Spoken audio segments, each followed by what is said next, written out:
اهلا بكم في فيديو جديد. اليوم جبت لكم وصفة جديدة، جبت لكم كيك بطريقة جديدة بطريقة تقديم جديدة مستحيل تخطر على بالكم. راح يعجبكم ويعجب ضيوفكم ويعجب ولادكم.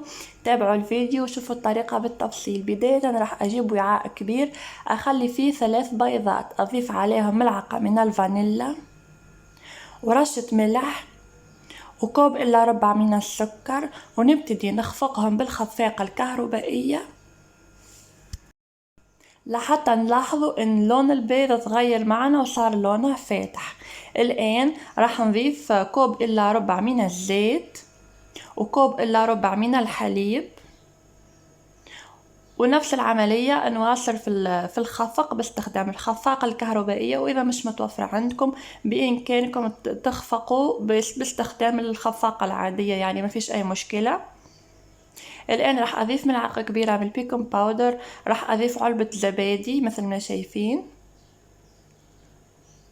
راح أضيف ملعقة كبيرة من الليمون المبروش وعصر ليمونة، عصير ليمونة يعني، ونواصل في الخفق مثل ما شايفين بالطريقة هذه ألذ وأسهل كيكة ممكن تعملوها.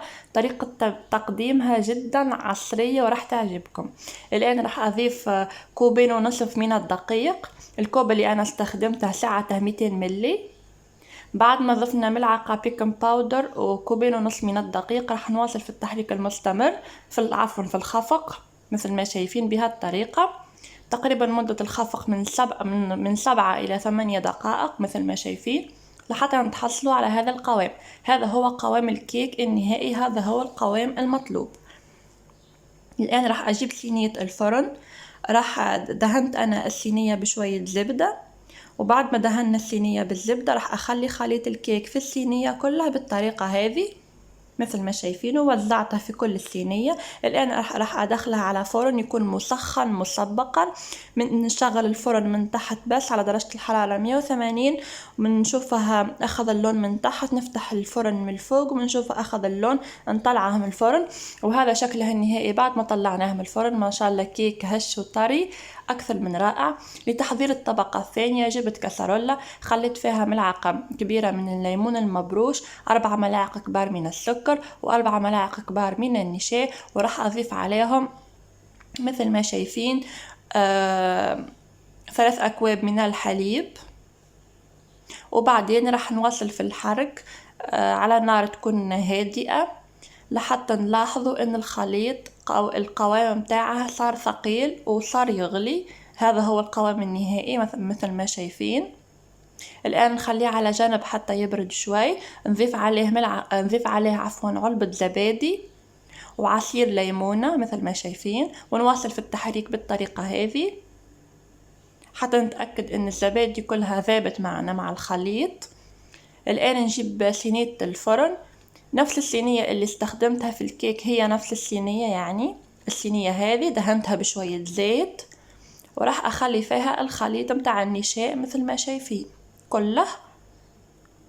بعدين راح أجيب الكيكة وأخليها بالطريقة هذه بالضبط مثل ما شايفين.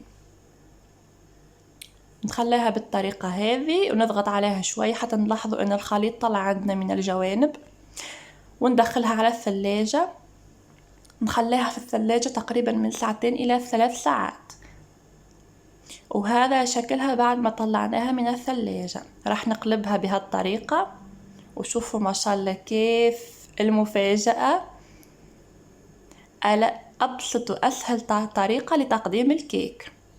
الآن راح نرش على الكيكة شوية ليمون مبروش مثل ما شايفين، وهذه أسهل وأبسط طريقة ممكن تقدموا بها الكيكة بطريقة مبتكرة وحصرية. شوفوا ما شاء الله كيف تجنن وطعمها روعة. أتمنى أنكم تجربوا الوصفة وكثير راح تعجبكم. أتمنى فيديو اليوم يكون عجبكم. إذا عجبكم الفيديو لا تبخلوا علي بالاشتراك في القناة. أتمنى تجربوا الوصفة وتعجبكم، وإذا جربتوا الوصفة وعجبتكم لا تنسوا تكتبوا لي في التعليقات وصفة كيكة الليمون مع ألذ وأسهل خلطة الليمون، ممكن تجربوها. أتمنى فيديو اليوم يكون عجبكم.